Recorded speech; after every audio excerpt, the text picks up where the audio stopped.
거룩한 주일 주의제 놀라워서 예배하신 여러분, 부활의 거룩한 은혜가 여러분 가운데 함께하기를 주의 이름으로 축원합니다. 좌우에 계신 분들에게 이렇게 인사 나누겠습니다. 부활이 주는 소망이 놀랍고 큽니다. 주후 33년경에 예수 그리스도께서는 십자가에 못 박혀 돌아가십니다. 당시 예수님을 따르던 사람들은 물론 그의 제자들도 무섭고 두려워서 모두 다가 도망을 갔습니다. 죽음에 두려운 다수는 몸을 숨기고, 그리고 소수만이 예수님의 죽으심에 장례에 동참하게 되었습니다. 그러나 지금은 얼마나 많은 사람들이 그 주님의 제자로 살아가고 있습니까? 얼마 전 통계는 18억 5천만 명이라고 그랬는데, 근간에 나온 통계는 23억 5천만 명 정도가 예수님을 따르는 거룩한 무리들이 되었습니다. 어떻게 이런 일이 가능했을까요? 어떻게 믿기지 않는 기적 같은 일이 이 현 시대에 일어나고 있는 것입니까? 십자가에 못 박혀 돌아가실 때는 소수만이 예수님을 따랐는데, 오늘날 얼마나 많은 사람들이 예수 그리스도를 믿게 되었습니까? 그 이유는 아주 간단합니다. 역사가 생생하게 증명하고 있기 때문입니다. 예수 그리스도께서 부활하셨기 때문입니다. 예수 부활은 수없는 사람들의 생각과 마음과 삶과 모든 것을 바꾸었습니다. 그것이 이 세대에 우리가 살아가고 있는 하나님의 사람들의 변화입니다. 예수님이 사망 권세를 물리치시고 생명의 주인이신 우리 하나님은 온 세상에 드러내셨기 때문입니다. 그야말로 역사를 비시해서 AD로 바꾼 사건이요, 죄의 삭신 사망을 이기신 영생 부활이 여러분과 저에게도 임했기 때문입니다. 저는 성도는 왜 소망의 삶을 살아가야 되는 것에 대하여서 2주간 동안 말씀을 증거하게 될 것입니다. 우리는 그 누구보다도 예수 그리스도의 부활의 놀라운 능력으로 산 소망의 사람들이 되어져야 할 것입니다. 그것은 예수님의 부활 때문에 소망으로 변화된 삶의 주인공이요, 소망의 사람으로 살아가도록 도우시는 성령님의 후원이 있기 때문입니다. 그것이 무엇입니까? 첫째는 예수 부활은 우리의 죄를 용서하셨습니다. 예수님의 부활은 우리에게 우리의 모든 죄를 온전히 다 용서하신 사건입니다. 그러므로 우리의 삶은 새로운 소망으로 가득 차 있습니다. 부활이 없었다면 우리의 삶은 허무뿐일 것입니다. 십자가 없는 부활이 없듯이 부활이 없는 그 삶은 허무하고 무의미한 것입니다. 에베소 1장 7절에 우리는 그리스도 안에서 그의 은혜의 풍성함을 따라 그의 피로 말미암아 속량 곧 죄 사함을 받았느니라고 선언합니다. 수없이 죄를 이기지 못하여 넘어질 때가 많습니다. 그리스도인들도 죄악에 져서 호적거리고 고민하고 아파하는 분들이 얼마나 많은지 모릅니다. 그때마다 죄책감에 눌려 지내지요. 죄책감은 삶의 모든 에너지를 상실시키고 모든 사람들을 무기력하게 하는 존재입니다. 게다가 평안까지 빼앗아 버립니다. 하지만 죄책감, 우리의 죄를 속량하기 위해서 예수 그리스도께서 십자가에 피를 흘려 돌아가셨기에 그의 공로로 하나님의 사람들은 회복하는 것입니다. 그렇다면 누가 예수님을 십자가에 못 박았습니까? 가룟 유다? 대제사장 가야바? 총독 빌라도? 당시 종교 지도자들? 아닙니다. 그들이 예수님을 죽게 하신 것이 아니라 하나님 자체가, 하나님이 죽인 것입니다. 하나님이 예수님을 십자가에 못 박은 것입니다.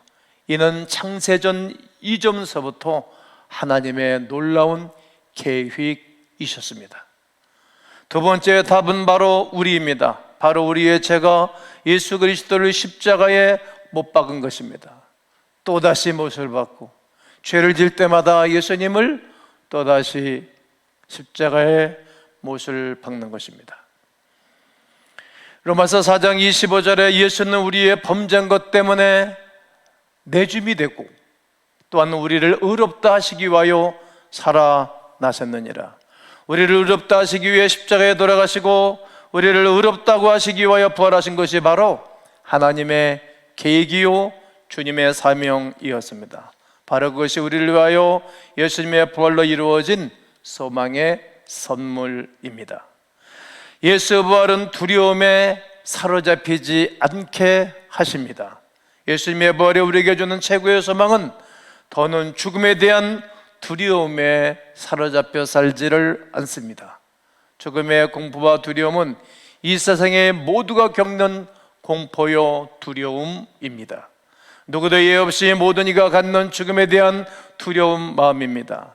저는 임종하는 분들을 수없이 많이 보았습니다. 그때마다 죽음이 끝이 아니라는 것을 생생하게 느끼게 됩니다. 이처럼 성전하신 주님은 반드시 다시 오실 것이라고 거듭거듭 말씀하셨습니다. 만일 예수님의 부활하지 않았다면 누구도 죽음 이후의 삶에 대해서 알지 못했을 것입니다. 제각기 상상만 할 뿐이지 아무도 죽음 이후의 삶에 대하여 증명할 방법이 없습니다. 그런데 예수님의 말씀으로 약속하셨습니다.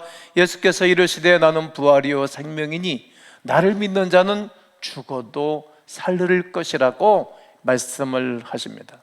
막달라 마리아는 예수님의 시신이 없어진 까닭에 울었습니다.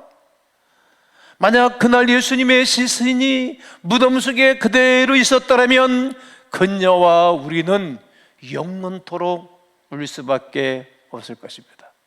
그러나 그의 빈 무덤이 우리에게는 슬픔이 아니라 기쁨으로 바뀐 것입니다.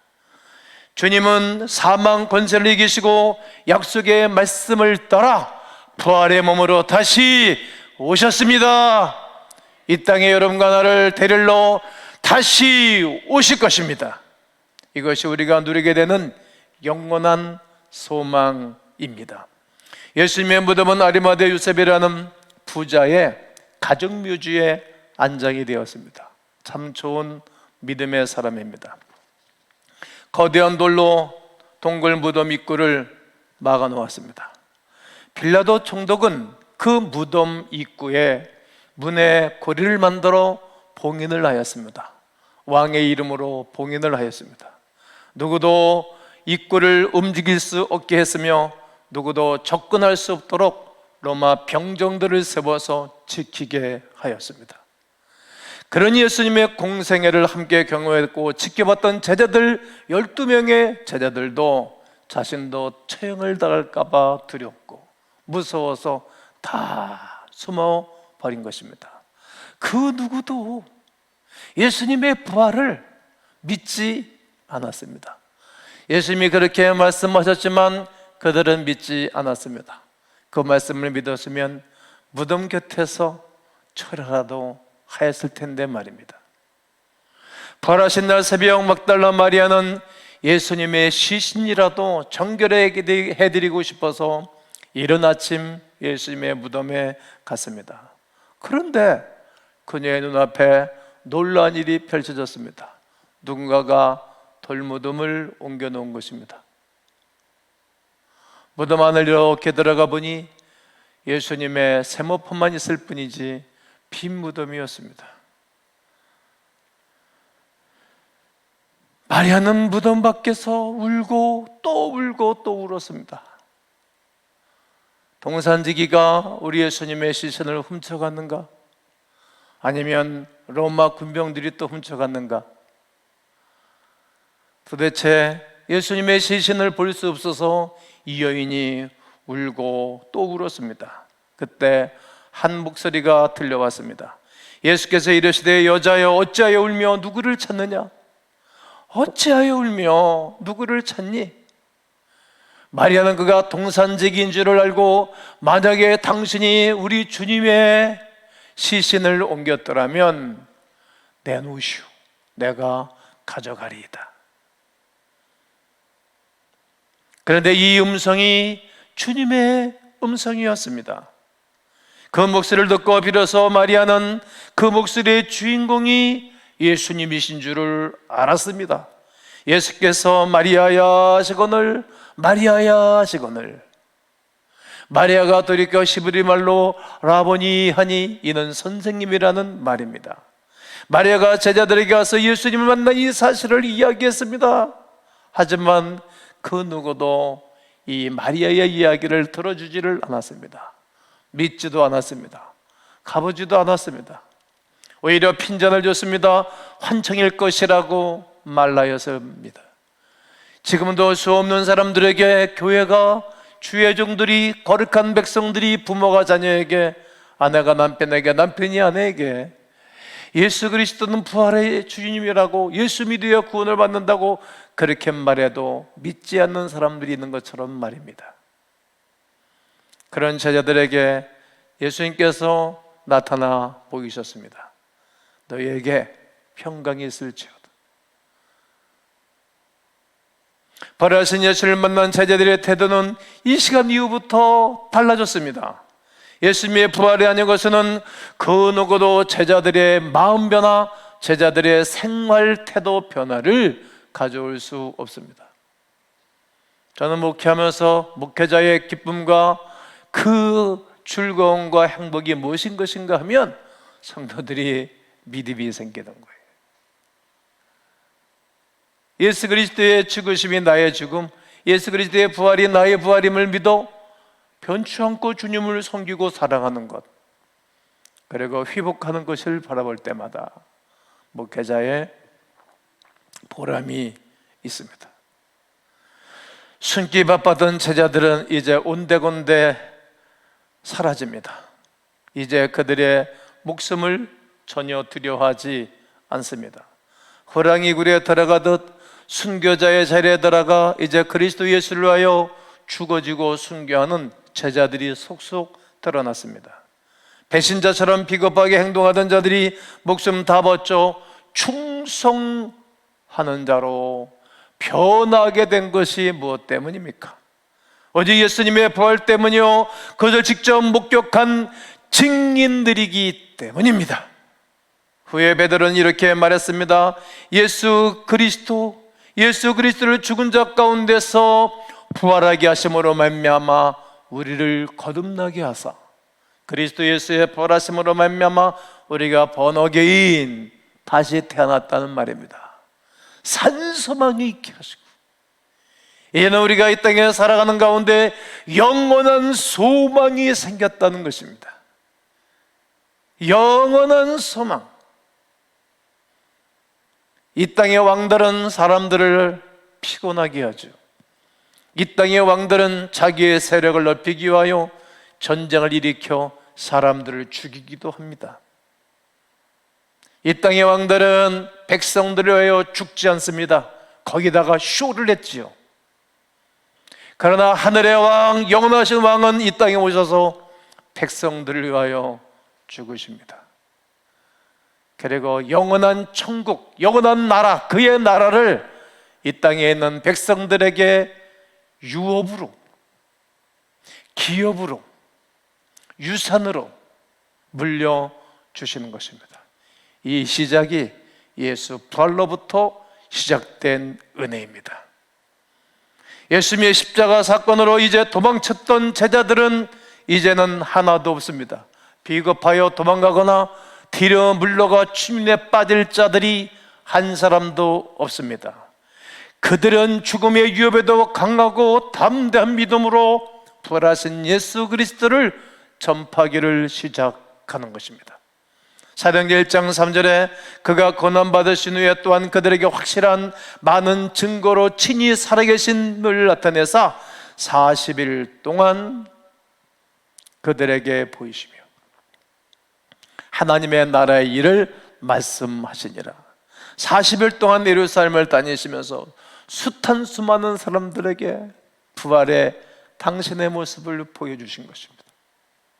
아마 그들 중에는 예수님을 십자가에 처형하는데 일조를 했거나, 그리고 그렇지는 않았을지라도 예수님이 십자가 못 박게 하는데 일조한 그 사람의 친구나 지인이나 먼 집안 식구들도 있을 것입니다. 그들도 충격을 받은 것입니다. 그들 모두에게 부활의 주님이 증거하고 나타내 보이셨고, 그들을 부활의 주님을 만나지 못한 사람들은 부활의 주님을 목격한 많은 제자들과 많은 사람들로 말미암아 그의 이야기가 증거된 것입니다. 수없는 사람들에게 증거하기 시작하여 그들이 변화하고 그리스도 예수의 부활에 관심을 갖게 한 것입니다. 분명히 죽은 사람이 거리를 활보고 다닐 때 많은 사람들이 놀랐을 것 아니겠습니까? 어리둥절하지 않았겠습니까? 예수께서는 그 누구도 의심할 수 없을 만큼 선명해 보이시고 확실하게 하셨습니다. 바로 이것이 초대교회가 탄생한 이후요 폭발적으로 붕하게 된 그 시작입니다. 불과 몇 년 만에 수만 명까지 급속도로 성장할 수 있었던 것은 예수 그리스도의 부활을 목격한 사람들, 부활의 주님을 만난 사람들로 하여금 이루어진 열매입니다. 불과 300년 만에 로마 제국이 기독교를 국교로 제정하는 일이 생겼습니다. 그들이 막강한 힘은 어떤 것입니다. 오직 하나, 부활의 예수 그리스도가 소망이요, 그리고 그의 부활의 놀라운 능력이 그들에게 임했기 때문입니다. 여러분, 부활의 주 예수 그리스도가 여러분 안에 거하시기를 주의 이름으로 축복합니다. 예수 부활로 성령의 임재를 경험합니다.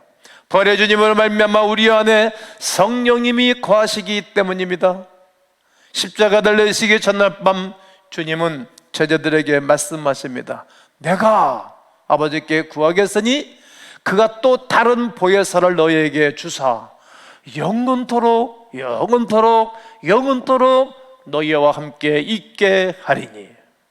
우리에게 보혜사 성령님을 보내주시겠다고 말씀하실 뿐만 아니라 또한 부활하신 주님께서 말씀하신 것입니다. 사도행전 1장 4절 5절에 부활하신 예수님이 승천하시기 전에 제자들과 수없는 사람들 앞에서 주님이 구름을 타고 승천하시기 전에 주님이 하신 말씀이십니다.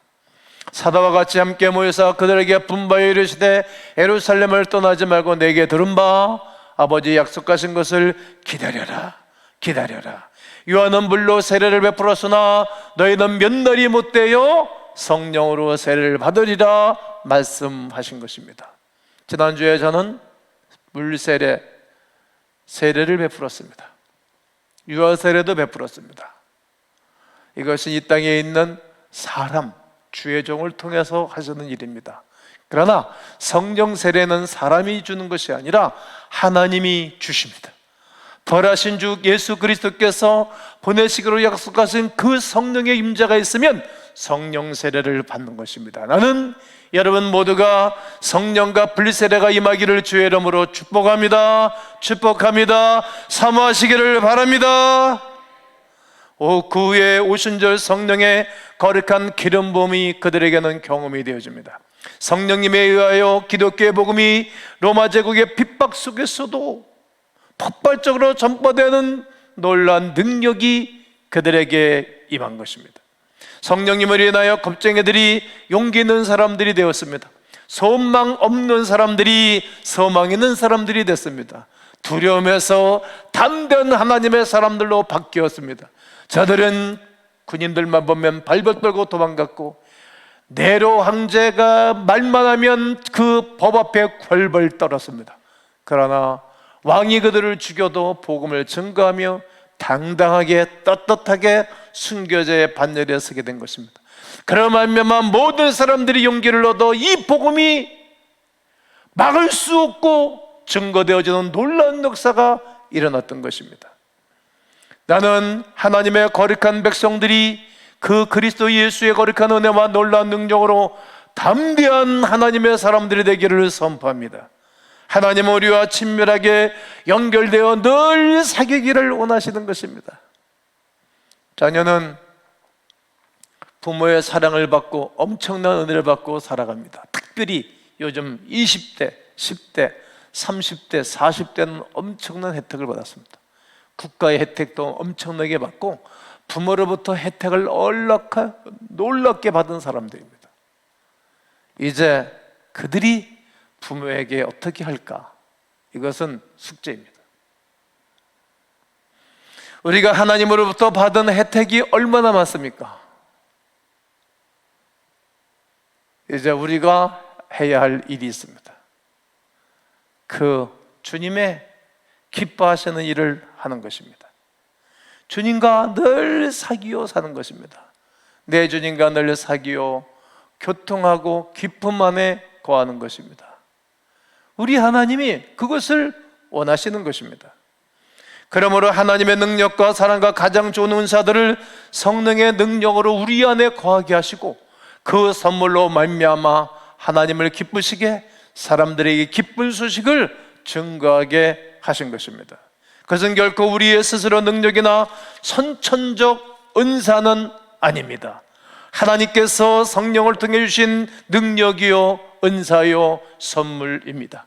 그 선물을 제자들이 받고 견딜 수 없어 이 선물을 계속 퍼주는 것입니다. 사람들로 받은 이 선물은 주다 보면 바득이 나지요. 부모가 우리에게 유산으로 물려준 재산은 잘못 관리하고 이득을 남기지 않고 살다 보면 3대가 가지 않고 재산이 다 허진돼 버리고 맙니다. 그러나 우리 하나님이 주시는 은사와 우리 하나님이 주시는 은혜는 퍼주면 퍼줄수록에 배가 되고 100배가 되고 1000배가 되고 10,000배가 되는 것입니다.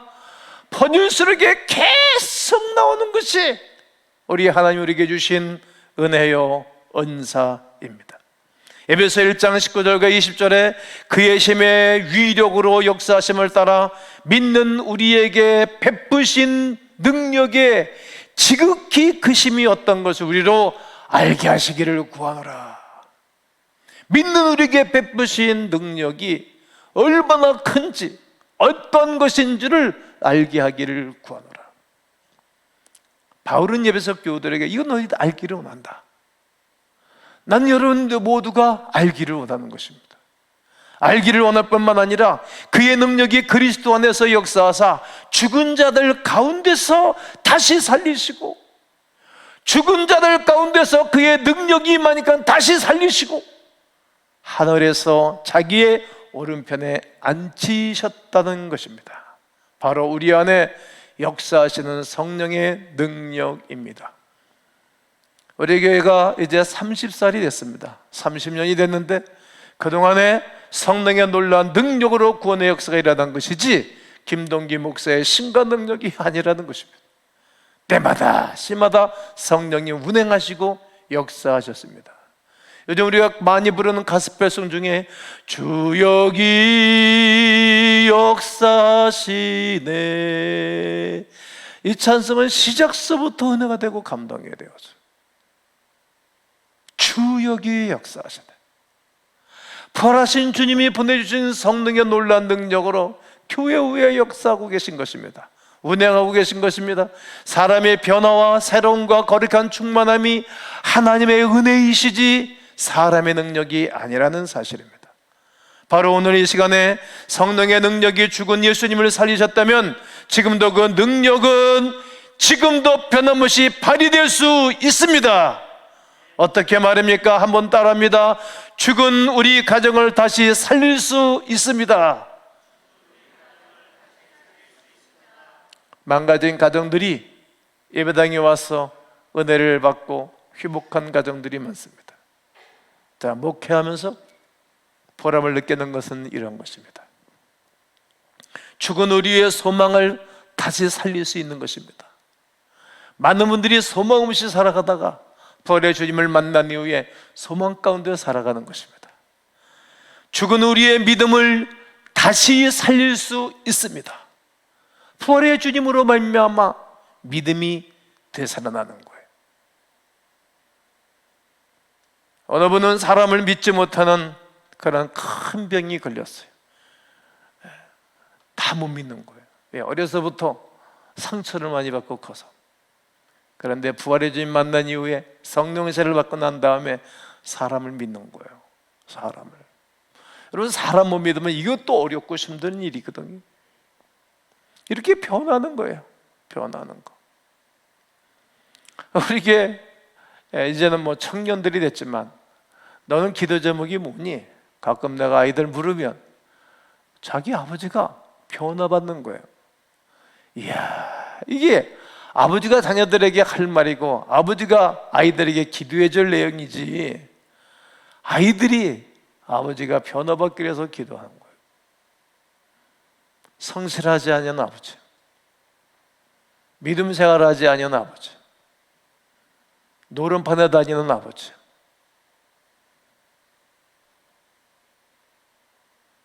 비상식적인 아버지를 위해서 기도하는 거예요. 부활의 주님 만나면 그렇게 사는 것입니다. 여러분, 부활주일 날에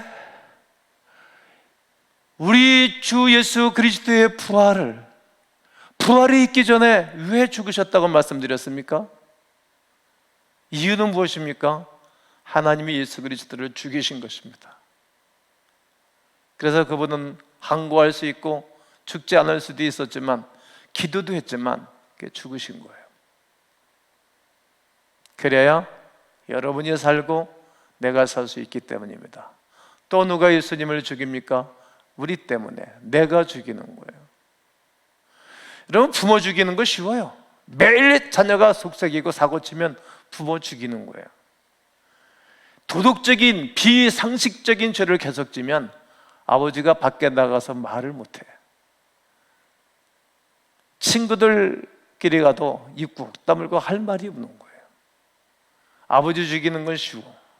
계속 죄를 짓는 거예요. 계속 못된 짓 하는 거예요. 그러면 아버지 어머니 죽이는 거예요. 텔레비전에 나올 수 있는 죄를 또 짓고 국제적인 죄를 크게 지으면 아버지 죽이는 거예요. 이처럼 우리가 죄를 지을 때마다 하나님을, 예수 그리스도를 또 죽이는 거예요. 예수 부활은 두려움에 사로잡히지 않게 하시는 것입니다. 여러분은 오늘 무엇 때문에 두려워하십니까? 제자들이 두려워했지 않습니까? 그러나 부활의 주님 만난 이후에 두려움이 사라졌어요. 그 악했던 로마 정부와 이 황제, 헤롯 황제의 폭행에도 맞서는 거예요. 무섭지가 않았어요. 무섭지가. 그러면은 이 땅을 산수막 가운데 살아가는 것 아닙니까? 예수 부활로 성령의 임재를 경험하는 것입니다. 여러분, 사람은 어려서부터 무수한 많은 정보를 입력하고 살아갑니다.